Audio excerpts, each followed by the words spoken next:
Well, that's me caught up in French magic. Yes, it's time for me to watch My Little Pony Tales.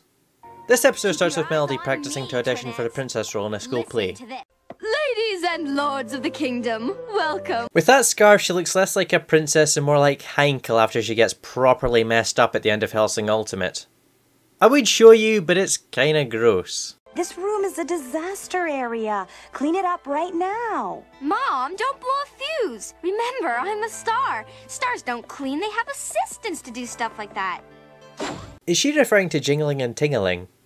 Well, anyway, the next day at the auditions... Miss Hackney, I'm not going to stick to the script. I thought it was kind of dull. Ah yes, the William Shatner approach. On guard, you landlubbers! Take your swords and fight these pirates to the end! And so, lords and ladies, I bid you a fair adieu. I thought she was meant to be the lucky one. Unless she's still being cursed by that teapot from last episode. Well, that's the auditions over, and Miss Hackney says something about no small parts, only small actors. Whatever that means. The next day, they find out what roles they got. And Melody's the princess, meaning she's Miss Hackney's favourite. Come on, we all knew it was a popularity contest. With that, Melody starts to act even more highfalutin than usual. And I start to notice that the colours are looking rather greyer than usual. While the gang are looking at the equipment backstage, we get the song for this episode. Making them believe in the web you weave.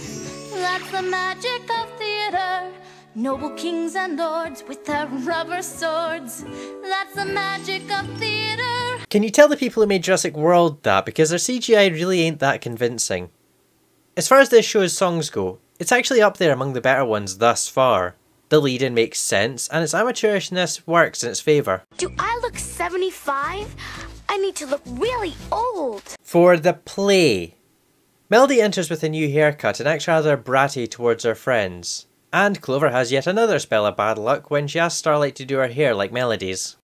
I have to stand out. Can't! Can't! Can't! It's okay, Starlight. Charming. The next day, Ace and Teddy sneak into the rehearsal.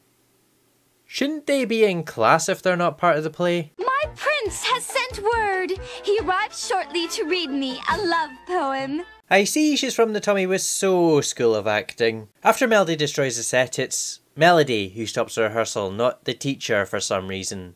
And the gang give Melody a reality check. Have a problem with the props, lights, sound effects? You're the only important one. What goes on backstage means nothing.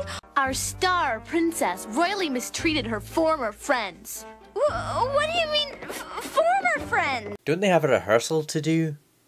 At the ice cream shop, the gang watch Melody's interview on TV, and gah! Well, I learned a lot about being the star. Such as? The fact that one actress doesn't make a play. It takes everyone pitching in to really make it work. Ah, that's nice. And the gang seem to forgive her. At the play... Oh, noble, bright, and beautiful sword, you have helped me vanquish the dragon and set my people free! Little bit of Romeo and Juliet, little bit of Moses. Well, the play seems to go off without a hitch. This is the greatest! I can't believe how much better it is tonight. Yeah, even I liked it. These are for you. Thank you, Ace. Okay, so it's Sweetheart and Tiddy, Bonbon and Lancer, and now Melody and Ace. Is that the show shipping them, or is it me? This is actually a small gem of the My Little Ponytail series. Aside from the usual problems of spotty animation that seem to be prevalent throughout this series, it keeps its focus on the lesson, and the story seems to flow better than in previous episodes. Like, skipping many of the auditions makes sense here, since watching 7 auditions one after the other would get quite boring.